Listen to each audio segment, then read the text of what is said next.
1967 में भारत में एक उग्र आंदोलन शुरू हुआ जिसको हमारे यहाँ नक्सलवाद के नाम से जाना जाता है।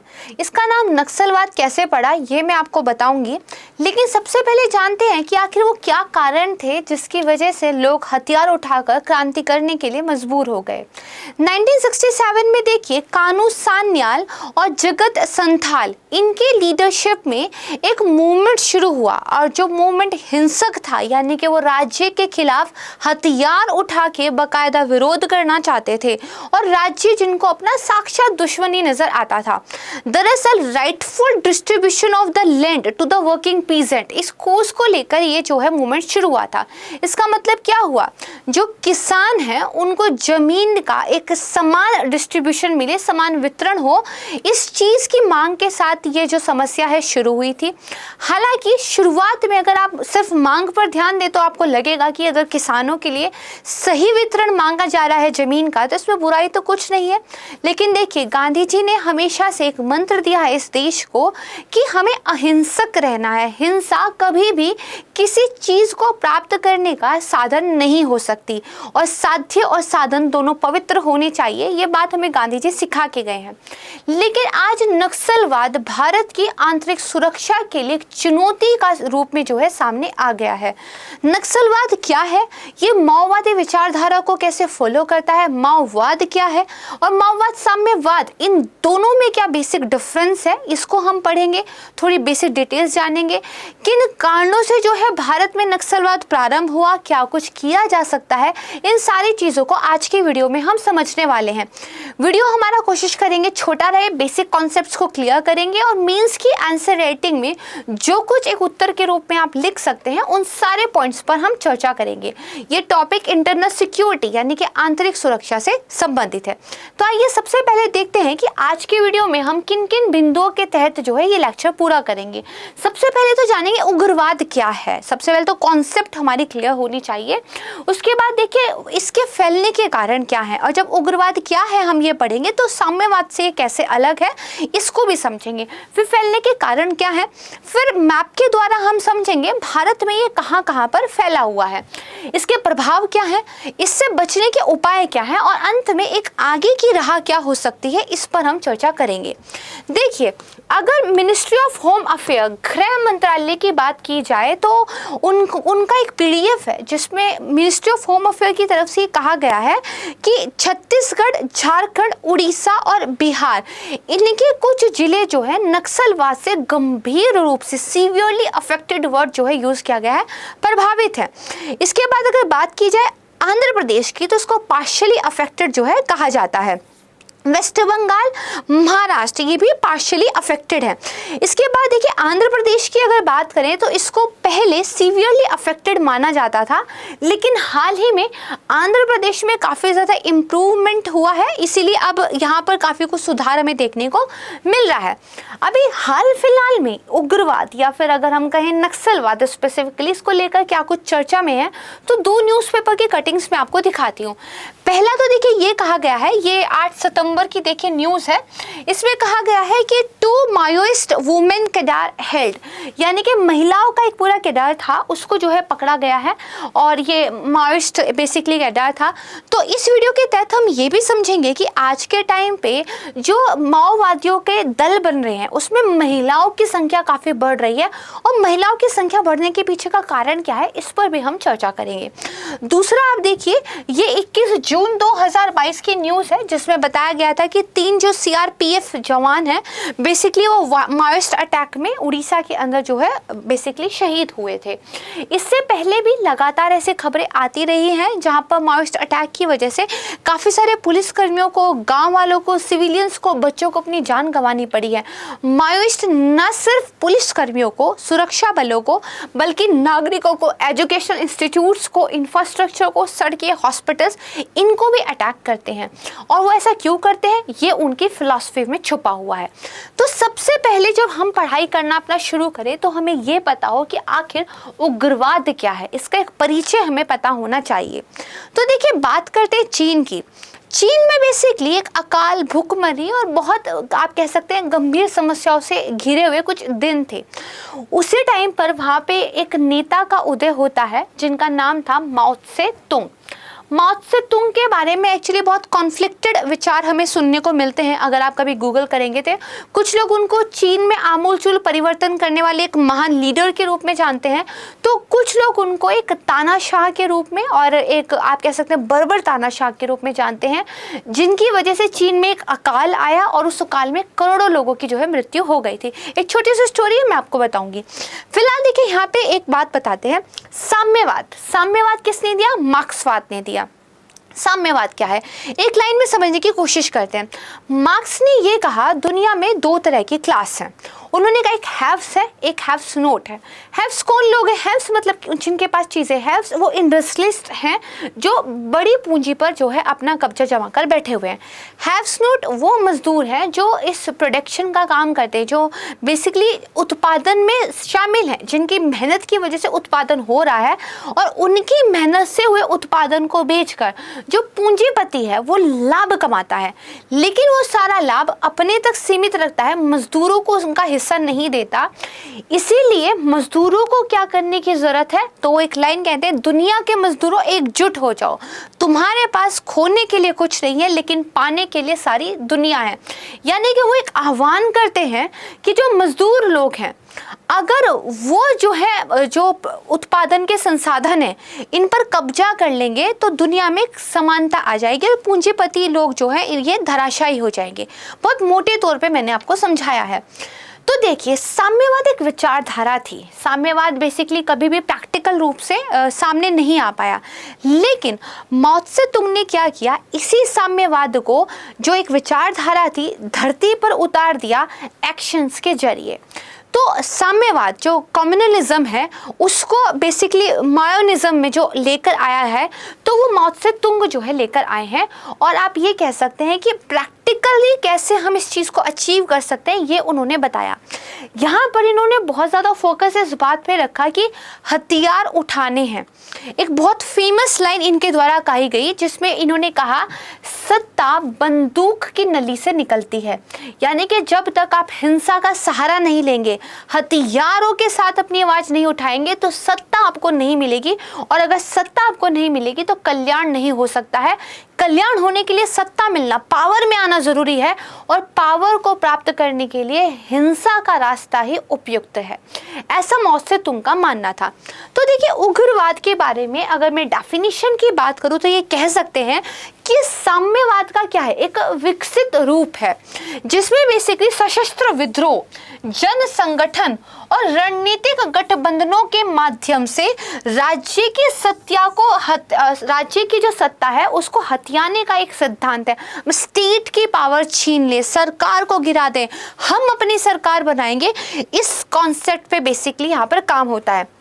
और सत्ता को हथियाने के लिए ये लोग प्रोपेगेंडा, स्टेट के खिलाफ झूठी खबरें फैलाना, लोगों को गुमराह करना, सरकार के बारे में गलत तथ्यों को बताना, अफवाहें फैलाना, इन सारे हथकंडों से भी नहीं चूकते हैं। माओ त्से तुंग की बात की जाए तो वो बेसिकली इसको प्रोट्रैक्टेड पीपल्स वॉर की संज्ञा बेसिकली देते हैं, लेकिन यहाँ पर मिलिट्री लाइंस पर ज़्यादा जोर दिया जाता है सत्ता को हथियाने के लिए। तो ये बात तो आप समझे, यानी कि यहाँ पर मेन फोकस किस पे? हिंसा पे मेन फोकस है। और भारत में जब इसी विचारधारा से प्रेरित होकर ये जो आप कह सकते हैं शुरुआत हुई, तो ये काफ़ी हिंसक थी। इसीलिए आज तक हम खबरों में ये पढ़ते रहते हैं कि अटैक्स हुए हैं और उसमें इतने लोगों की जो है मृत्यु हुई है, इतना जो है नुकसान हुआ है। ये लोग पीसफुल टॉक पर यकीन नहीं करते क्योंकि सत्ता जो है बंदूक की गोली से निकलती है। तो ये जो माओवाद है बेसिकली इसकी मुख्य थीम क्या है? तो देखिए, इसकी जो थीम है वो राज्य की सत्ता को हथियाने के लिए हिंसा और जो विद्रोह है उसको एक औजार के रूप में इस्तेमाल करना है।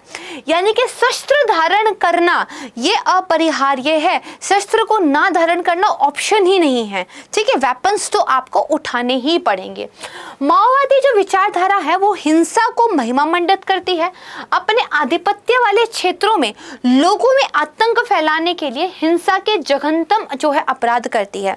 जैसे इंडिया की अगर बात की जाए तो जो पीपल गुरिल्ला आर्मी है, यानी कि जो PLGA है बेसिकली, PLGA में अपनी कडार में जो ये लोगों को ट्रेन करते हैं, इस चीज़ के लिए प्रशिक्षित करते हैं कि कितना घृणित आप अपराध कर सकते हैं, कितनी जघन्य हिंसा आप कर सकते हैं, ताकि दो औचित्य हासिल हो।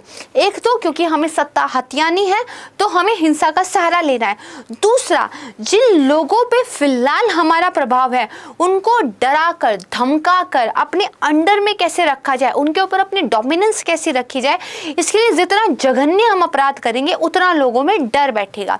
जैसे जिन जिलों में ये मूवमेंट एक सोशल रिफॉर्म का वादा देकर शुरू हुआ था कि हम जमीन दिलाएंगे, समानता लेकर आएंगे और कोई ऊपर नीचे नहीं होगा, सब एक हो गए, वहाँ पर बेसिकली इन लोगों ने सत्ता हथिया ली है और जो गरीब लोग हैं उनसे धन ऐंठना, उनके उद्योग धंधे बंद कराना, money extortion, human trafficking, drugs के धंधे, हथियारों की तस्करी, ऐसा कोई काम नहीं है जो इनके द्वारा, अब जो है ऐसा कोई इलीगल काम नहीं है जो भी इनके द्वारा नहीं किया जाता है। तो जो वादे दिए गए थे वो एक्चुअली झूठे हो चुके हैं। तो आम जनता उन झूठे वादों के खिलाफ आवाज़ ना उठा पाए, इसके लिए उनको डरा के रखना पड़ेगा और उसके लिए हिंसा का सहारा जो है इन लोगों के द्वारा लिया जाता है। यहाँ पर देखिए बेसिकली जो मुद्दे हैं उनके बारे में लोगों को एकजुट रखने का ये बहाना करते हैं ताकि निराकरण के साधन के रूप में हिंसा का सहारा लेने का जो सिद्धांत है उनके मन में बैठाया जाए।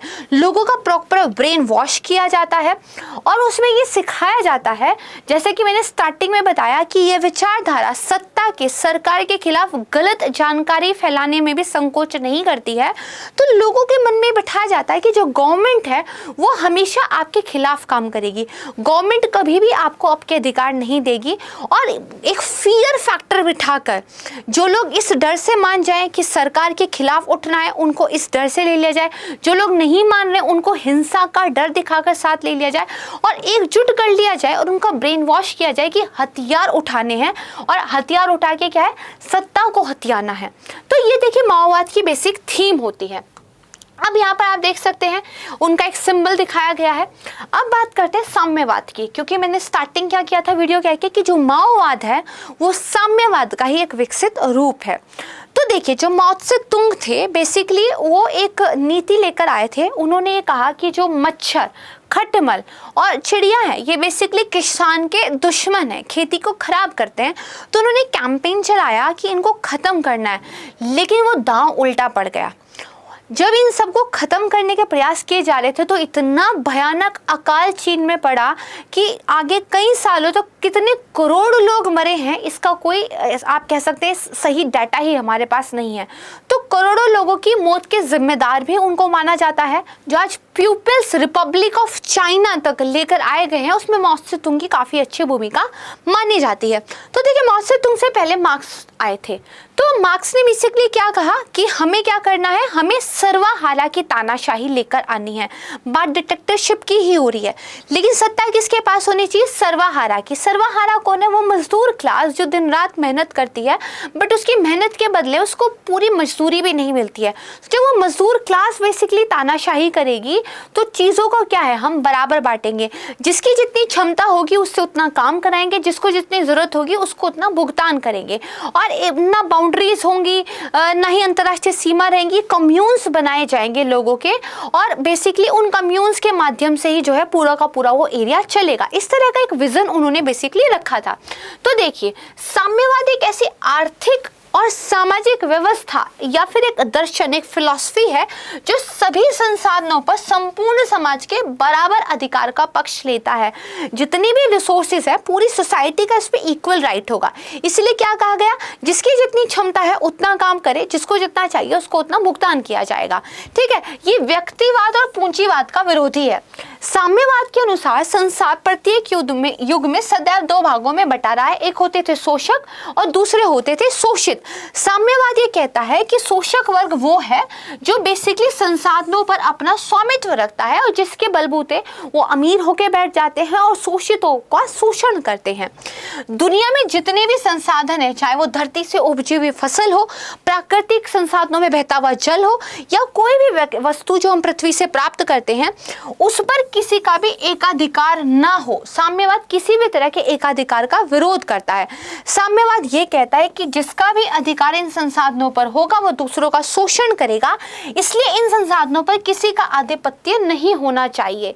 लेकिन एक्चुअल में क्या कभी ऐसा हुआ है? आपको पूरी हिस्ट्री में एग्जाम्पल दिखाई देते हैं कि रिसोर्सेस वो पूरी सोसाइटी का रहा है?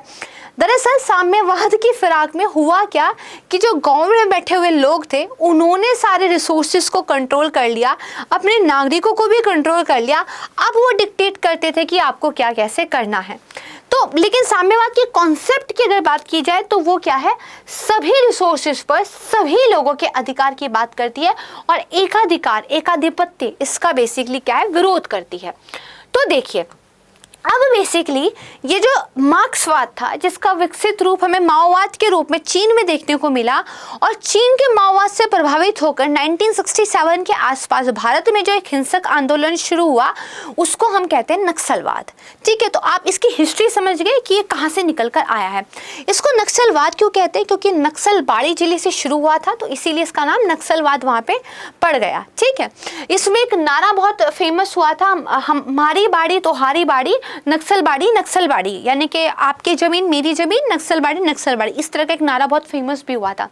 तो 70 के दशक में पश्चिम बंगाल का जो नक्सलबाड़ी गांव था वहां से इसकी शुरुआत मानी जाती है। यहाँ पर आप देख सकते हैं, सो इज द नेम क्या है? नक्सलवाद। यहाँ पर देखिए बताया गया कि एक अकेले इंसान के पास ज्यादा हिस्सा है, वो ज्यादा वजन लिए हुए है, बहुत सारे इंसानों के पास बहुत कम हिस्सा है, कम वजन लिए हुए हैं। तो बेसिकली भारत में क्या हुआ? भारत में कुछ ऐसे कारण बने जिनकी वजह से नक्सलवाद जैसी विचारधारा को पनपने के लिए उपजाऊ भूमि मिल गई, जिसमें जो सबसे महत्वपूर्ण कारण है वो है दरअसल जनजातीय क्षेत्रों में हस्तक्षेप। मैंने आपको देखिए कल की वीडियो में भी बताया था कि अंग्रेजों के बोए हुए कांटे हमें आज तक चुभ रहे हैं। तो अंग्रेजों ने क्या किया था, जो ट्राइबल एरियाज थे वहाँ पे काफ़ी हस्तक्षेप किया था, क्योंकि अंग्रेजों को लकड़ी चाहिए थी, वो माइंस का जो है खनन करना चाहते थे, और साथ में क्योंकि उनको काम करने के लिए लोग भी चाहिए थे, तो वो बेसिकली क्या है, बंधुआ मजदूरी भी कराते थे ट्राइब से। तो ट्राइब्स के मन में बाहर के लोगों के लिए एक नफरत, एक गुस्सा जो है इस टाइम पे पैदा हो गया था, और वो ये चाहते थे कि हमारा जो जंगल जमीन है उस पर हमारा ही अधिकार रहे, बाहर के लोगों का एकाधिकार ना रहे। तो जनजातीय क्षेत्रों में जो हस्तक्षेप हुए खनिज के लिए, लकड़ी के लिए, इनकी वजह से जो ट्राइबल्स थे उनके मन में एक नफरत और एक गुस्सा भर गया कि बाहर के लोग आके हमारे रिसोर्सेस का यूज करते हैं और हम जो है वंचित रह जाते हैं।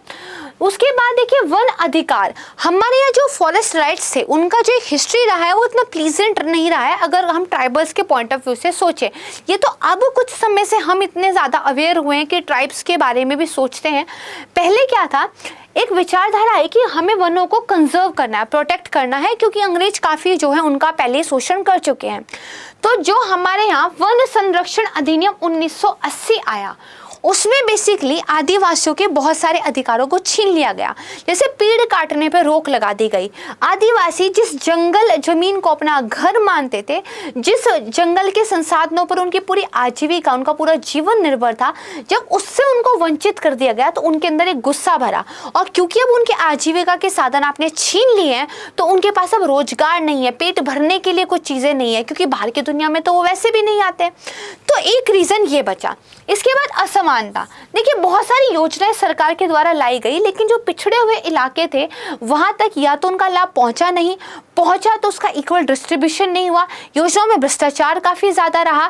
तो अगर सरकार ने डेवलपमेंट करने के काम किए भी तो जो एक्चुअल में जो डिजर्विंग लोग थे वहां तक वो लाभ पहुंचे ही नहीं है। तो इसकी वजह से क्या हुआ, देश में असमानता पैदा हो गई। पेंशन के लाभ हो, पब्लिक डिस्ट्रीब्यूशन सिस्टम की बात हो, इनकी वजह से कुछ लोगों को तो बेनिफिट हुआ लेकिन बाकियों को नहीं हुआ। तो असमानता क्रिएट हुई, स्ट्राटास बन गए सोसाइटी के अंदर। ठीक है, वो अमीर गरीब वाला भेदभाव चौड़ा हो गया। इसके बाद देखिए गरीबी, ठीक है, मुख्य धारा से अलग जितने भी एरियाज थे वो पहले से पिछड़े हुए थे। वहाँ पे इंडस्ट्रीज नहीं बनी थी, एजुकेशन के लिए स्कूल्स नहीं बने थे, हेल्थ के लिए हॉस्पिटल्स नहीं बने थे, और ये लंबे टाइम तक जो है इन सारी चीज़ों से अवांछित ही रहे। तो जब डेवलपमेंट की चीज़ें आपके पास पहुंची ही नहीं है, आप पिछड़े हुए ही रह गए हैं, जब पर कैपिटा इनकम ही नहीं बढ़ रहा है और एक हिस्से में बढ़ रहा है, तो आपको बेसिकली एक सापेक्षिक गरीबी का ज़्यादा अनुभव होता है कि क्या हम इस देश के लोग नहीं हैं, क्या हमें अधिकार नहीं है जीने का, क्या हमारा इन संसाधनों पर हक नहीं है, क्यों लोग हमारे ही खनिजों से जो है, हमारी माइन से खनिज ले जाते हैं लेकिन इंडस्ट्रीज कहीं और है, मार्केट कहीं और है, हम लोग वंचित रह जाते हैं। तो एक ये वाली जो है भावना सामने आई। इसके अलावा देखिए अशिक्षा, एजुकेशन वहाँ थी, तो जिस आबादी को एजुकेशन नहीं मिली उसको प्रभावित करना आसान होता है, बहलाना फुसलाना आसान होता है कि देखो ये लोग आपके हितों के लिए काम नहीं कर रहे हैं, हम लोग करेंगे, आप हमारा सपोर्ट कीजिए, ठीक है। इसके अलावा देखिए अन्य कारण थे, जैसे मेन स्ट्रीम इंडिया के अंदर जो पिछड़े हुए इलाके थे उनका बेसिकली क्या है, पॉलिटिकल रिप्रेजेंटेशन नहीं था, जो ट्राइबल्स नेता थे वो कभी मुख्य धारा में आए ही नहीं, ठीक है। आपने क्या कभी अब से पहले सुना है, जैसे इस बार जो आदिवासी हमारी राष्ट्रपति जी बनी है तो कितने सम्मान की ये बात है, लेकिन क्या इससे पहले हमने कुछ इस तरह का सुना है? तो ना तो पॉलिटिकल रिप्रेजेंटेशन है, ना इकोनॉमिकल डेवलपमेंट है, और सोशल स्टैग्मास भी है कि आप आदिवासियों को अपने से पिछड़ा मानते हैं। तो पॉलिटिकल, सोशल और इकोनॉमिकल सारे ही फैक्टर्स पे अगर आप किसी को पिछड़ा हुआ महसूस कराओगे तो वो रिएक्ट तो करेगा ही। तो ये कुछ कारण रहे थे जिन्होंने इस तरह के मूवमेंट को पनपने के लिए एक भूमि प्रदान की। अब देखिए अगर भारत में बात करें कि इंटेंसिव कॉन्फ्लिक्ट्स कहाँ होते हैं, तो एक तो देखिए जम्मू कश्मीर वाला ये एरिया है, फिर नॉर्थ ईस्ट वाला एरिया है जहाँ पर हमेशा जो है प्रॉब्लम हमें देखने को मिलती है। इसके अलावा जो ये वाला एरिया है जिसको रेड पट्टी भी कहते हैं भारत की, यहाँ पर देखिए हमें नक्सलवाद की समस्या देखने को मिलती है। इसी मैप को अगर और हम बेटर तरीके से देखेंगे तो जो रेड कलर से आपको जो एरिया दिख रहा है वो सीवियरली अफेक्टेड है, ज़्यादा गंभीर रूप से प्रभावित है। उसके बाद जो बाकी कलर है जैसे ग्रीन कलर है वो मार्जिनली अफेक्टेड है। तो यहाँ पे आप देखेंगे तो वेस्ट बंगाल, झारखंड, उड़ीसा, बिहार, कुछ हिस्सा उत्तर प्रदेश का, कुछ हिस्सा मध्य प्रदेश का, फिर आंध्र प्रदेश, छत्तीसगढ़, तमिलनाडु का कुछ हिस्सा, केरला का बहुत थोड़ा सा हिस्सा, कर्नाटका का बहुत थोड़ा सा हिस्सा, ये कुछ ऐसे एरियाज हैं जो या तो सीवियरली अफेक्टेड है या फिर मार्जिनली अफेक्टेड है। जैसे आप देख सकते हैं कि करीब 170 जिले ऐसे हैं जो नक्सलवाद से प्रभावित है और ये करीब 15 राज्यों में जो है फैला हुआ था, ठीक है। CNN IBN का ये एक इमेज है, उनका बेसिकली क्रेडिट जाता है, ठीक है। अब इसके प्रभाव क्या है, देखिए क्या हिंसा किसी भी देश के लिए अच्छी हो सकती है? क्या हिंसा किसी के लिए भी अच्छी हो सकती है?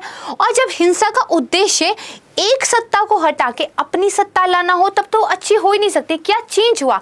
आपने एक की सत्ता हटा दी, आप अपनी ले आए, ठीक है, तो क्या इससे कुछ चेंज हुआ? नहीं हुआ। लेकिन इससे क्या हुआ? इससे इलीगल काम बढ़े।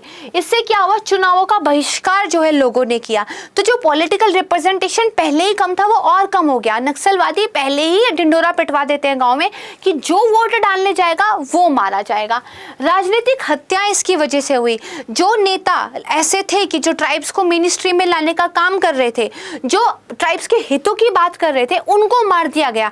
क्योंकि जो बेसिकली माओइस्ट थे उनको ये डर था कि अगर ट्राइब्स को ये पता चल गया कि हमारे बारे में कोई बात कर रहा है, हमारे हितों के बारे में कोई नेता बात कर रहा है, तो वो हमसे इन्फ्लुएंस नहीं होंगे। इसकी वजह से क्या हुआ? सामाजिक संस्थानों को पहुंच से दूर कर देना। स्कूल, आंगनबाड़ी, अस्पताल, पेंशन, छात्रवृत्ति, कोई अगर हॉस्पिटल बना तो उसको गिरा दिया गया, स्कूल बना तो उस पर हमला कर दिया गया। क्योंकि अगर लोग पढ़ लिख लेंगे तो इस आउटडेटेड विचारधारा के बारे में वो क्वेश्चन करेंगे। अगर लोग सवाल उठाएंगे तो आपके पास जवाब नहीं है, तो इसलिए उनको पढ़ने ही ना दीजिए। अगर लोगों को पेंशन मिलेगी तो आप उनको ये डर कहाँ से दिखाएंगे कि इस भूख का सामना आप कैसे करेंगे? अगर उनको स्कॉलरशिप मिलेगी तो पढ़ लिख कर कुछ बन जाएंगे। अगर स्कूल, आंगनवाड़ी जैसी चीज़ें खुलेंगी तो लोग बेहतर बनेंगे। ये नहीं होने देना है। इसके बाद देखिए आर्थिक क्रियाकलाप, जैसे सरकार द्वारा वित्तीय समावेशन के लिए उपाय शुरू किए गए। जनधन खाते नहीं खुलने देना, ठीक है। अगर जो डायरेक्ट बेनिफिट ट्रांसफर जैसी स्कीम्स है इनका लाभ नहीं पहुंचने देना। लोगों को इतना डरा कर रखना कि एक तरीके से अपने अंदर बांध के जो है लोगों को रख लेना। इसके बाद देखिए आंतरिक सुरक्षा के लिए चुनौती है। हमारी कंट्री में इंटरनल सिक्योरिटी के लिए नक्सलवाद एक बहुत बड़ी समस्या के रूप में है और एक्चुअली एक डायलेमा रहता है कि इसको एक सोशल इश्यू के रूप में माना जाए या इसको सिक्योरिटी के चैलेंज के रूप में माना जाए। अगर सिक्योरिटी का चैलेंज है तब तब तो हम ज़्यादा आप कह सकते हैं इंटेंसिटी के साथ, ज़्यादा उग्र तरीके से सामना करें। अगर ये सोशल इशू है तब हम डेवलपमेंट के कार्य करें। तो एक बीच का रास्ता निकालने की जो है ज़रूरत है। इसके अलावा अब महिलाओं वाले मुद्दे पर आते हैं। देखिए, पहले जो मार्च थे वो आदिवासी पेरेंट्स को इस बात के लिए फोर्स करते थे कि वो अपना बच्चा उनके किरदार के लिए दे दें। तो आदिवासियों के अंदर एक पैटर्न डेवलप होता देखा गया कि वो अपने जो फीमेल चाइल्ड होती थी उसको बेसिकली दे देते थे, क्योंकि फीमेल चाइल्ड को एक लायबिलिटी माना जाता है। तो इसकी वजह से महिलाएं जो है किरदार में ज़्यादा भर्ती हुई हैं। दूसरा कारण क्या था, जब सिक्योरिटी फोर्सेस के साथ आमने सामने की लड़ाई होती है तो महिला कैडर्स को फ्रंट लाइन में रखा जाता है, जिसकी वजह से सिक्योरिटी जो फोर्स है वो थोड़ा सॉफ्ट हो जाते हैं। आप कह सकते हैं एक फैक्टर ये काम करता है और खुद वो लोग पीछे से रह के वार करते हैं। तो आज के टाइम पे 50% वुमेन्स जो हैं करीब कैडर का हिस्सा बनते हैं। इसके पीछे बहुत सारे कारण भी थे, जैसे वुमेन्स का काफ़ी ज़्यादा शोषण हो रहा था, लेकिन एक इस तरह का मैंने कहा ना कि सत्ता के खिलाफ अफवाह फैलाना, तो ये अफवाह फैलाई गई कि महिलाओं का शोषण भी किया जाता है, तो वो लोग ज़्यादा से ज़्यादा अपनी मर्जी से भी पार्टिसिपेट करने लग गई। तो देखिए, ये महिलाओं वाला फैक्टर हमने यहाँ पे समझा। अब इसको रोकने के उपाय क्या हो सकते हैं, तो मैंने आपको जैसे बताया, पहले तो हमें ये समझने की ज़रूरत है क्या ये सिक्योरिटी चैलेंज है या फिर एक सोशल डेवलपमेंट की प्रॉब्लम है। तो देखा जाए तो बेसिकली ये दोनों ही चीज़ें हैं, क्योंकि अगर हमें वहाँ के लोगों का साथ पाना है तो हमें डेवलपमेंट करनी पड़ेगी, और जो लोग ऊपर के लेवल पर बैठे हैं, जो सत्ता हथियाने के लिए ये सब कर रहे हैं, उनको हमें बेसिकली सिक्योरिटी चैलेंज के पॉइंट ऑफ व्यू से टैकल करना पड़ेगा। तो देखिए, आर्थिक विकास करने की जरूरत है। दूसरा क्या है, हर one size fits to all ये अप्रोच नहीं लगानी है। हर क्षेत्र विशेष की अपनी जो है आप कह सकते हैं डिमांड्स हैं, उन डिमांड्स के अनुरूप, उस क्षेत्र के अनुरूप जो है काम करने की जरूरत है। तो क्षेत्र विशेष की जरूरतों पर विशेष ध्यान देने की जरूरत है। जागरूकता लाने की जरूरत है। हमें जो आम वहाँ की जनता है उनके अंदर एक अवेयरनेस फैलाने की जरूरत है। उस अवेयरनेस के लिए हमें क्या करना पड़ेगा, एजुकेशन पे काम करना पड़ेगा। इसके अलावा जो भेदभाव होता है उस भेदभाव में कमी लाने की जरूरत है। मुख्य धारा के भारत के साथ जो लोग फील करते हैं कि हम अलग हैं, उनको साथ जोड़ने की जरूरत है। ठीक है, मुख्य धारा में शामिल करने के लिए प्रोत्साहन देना है। और इसके बाद देखिए, हमें फोर्स का भी यूज करने की जरूरत है, बल प्रयोग भी, क्योंकि ये इंटरनल सिक्योरिटी चैलेंज है। एक्चुअली में यहाँ पे बहुत सारे इलीगल काम होते हैं, उनको रोकने की जरूरत है। तो हमें क्या है, inclusive growth and development model लेके आने की जरूरत है, जहाँ पे हमें क्या करना है, एजुकेशन, स्किल डेवलपमेंट जैसी चीजों को लेके काम करना है। करप्शन और जो ये सारी चीजें, इनको खत्म करना है। ठीक है, फाइनेंशियल इंटरमीडिएशन करना है, फाइनेंशियल इंक्लूजन करना है। ठीक है, इसके अलावा एसेट बिल्डिंग करनी है। ठीक है, एम्प्लॉयमेंट जनरेट करना है। उसके अलावा फिस्कल ट्रांसफर करना है। बेसिकली हमें क्या है, हमें एक ऐसा मॉडल लेके आने की जरूरत है कि वहाँ के लोगों को ज़्यादा अवसर मिले। उन अवसरों को वो लोग आप कह सकते हैं कि ले पाएँ, उसके लिए उनको एजुकेशन देने की ज़रूरत है। एजुकेशन के बाद जब वो अपॉर्चुनिटीज़ उनको मिलेगी, वो उनको आप कह सकते हैं अपने लिए यूज़ कर पाएंगे, तो उन अपॉर्चुनिटी वाइज उनको फाइनेंशियल जो एक पूरा सिस्टम है उसके साथ जोड़ने की ज़रूरत है। राइट, तो इस तरह का जो एक डायग्राम है, इसको आप अपने मेंस का जब आंसर लिखते हैं उसमें भी बना सकते हैं, काफ़ी यूजफुल आपको रहेगा। अब एक वे फॉरवर्ड की बात करते हैं। जब मेंस की आंसर राइटिंग आप लिखते हैं तो एक आगे की राह क्या होनी चाहिए, इसको ज़रूर लिखा कीजिए। तो एक आगे की राह क्या हो सकती है, देखिए, पहली बात तो ये जो वामपंथी उग्रवाद है भारत में, अब ये उतना प्रभावी नहीं रहा है जितना कि पहले था। अगर हम होम मिनिस्ट्री के ही डाटा की बात करें तो जो नंबर ऑफ इंसिडेंट्स होते थे वायलेंस के, वो धीरे धीरे कम हो रहे हैं। ठीक है, लेकिन फिर भी स्टिल क्योंकि चीज़ें हैं अभी भी काफ़ी जिले से प्रभावित है, तो सरकार को काम तो करने की ज़रूरत है। एक तो जो घने जंगल में जो उग्रवादी समूह रहते हैं, उनका पता लगाने के लिए अलग अलग टेक्नोलॉजीज उपकरण विकसित करने की ज़रूरत है। क्योंकि देखिए, जो सिक्योरिटी पर्सन्स होते हैं उनको वहाँ का जो एक पूरा ज्योग्राफिकल एरिया है उसके बारे में उतना पता नहीं होता, जबकि लोकल लोगों को पता होता है। तो वो तेज़ी से वार करके, तेज़ी से छुपना, गुरिल्ला युद्ध जैसे टैक्टिक्स का इस्तेमाल करते हैं। तो वो कहाँ छुपे हुए हैं, इन चीज़ों का पता लग सके, इसके लिए उपकरण जो हमें बनाने पड़ेंगे, जिससे सिक्योरिटी पर्सनल्स को काफ़ी हेल्प मिल जाएगी। स्थानीय पुलिस, जिनको उस एरिया की लैंग्वेज का भी ज्ञान है, जिसको वहाँ की ज्योग्राफिकल एरिया का भी ज्ञान है, उनको बेसिकली जो स्पेशल आर्म्ड फोर्सेज हैं उनको हेल्प करनी पड़ेगी, कोलैबोरेशन में काम करना पड़ेगा। इसके अलावा सेंटर और जो स्टेट है उनको साथ मिलकर काम करने की क्या है ज़रूरत है। अब इसमें देखिए सरकार बहुत सारे बेसिकली क्या है प्रोग्राम भी लेके आई है जो इस एरिया के लिए उन्होंने चलाए हैं। जैसे सबसे पहली बात तो ये देखिए कि government initiative to fight LWE, इसमें से ग्रे हाउंड, ठीक है, इसका नाम ध्यान रखिएगा। ग्रे हाउंड को जो है गवर्नमेंट लेकर आई है। यहाँ पे आप देख सकते हैं इसमें क्या किया गया था, बहुत इंटेंसिव तरीके से जो सिक्योरिटी पर्सनल है उनका डिप्लॉयमेंट किया गया था। इसके बाद एक ऑपरेशन ग्रीन हंट जो है सरकार की तरफ से चलाया गया था। फिर LWE mobile project, mobile tower project लेके आए थे जहाँ पे मोबाइल कनेक्शन लाने के लिए, कम्युनिकेशन को सुधारने के लिए टावर्स जो है इस्टेब्लिश किए गए थे। इसके बाद एस्पिरेशनल डिस्ट्रिक्ट प्रोग्राम लाया गया जिसमें जो आप कह सकते हैं कि लेफ्ट विंग एक्सट्रीमिज्म से प्रभावित जो जिले हैं उनका जो है विकास किया जा सके।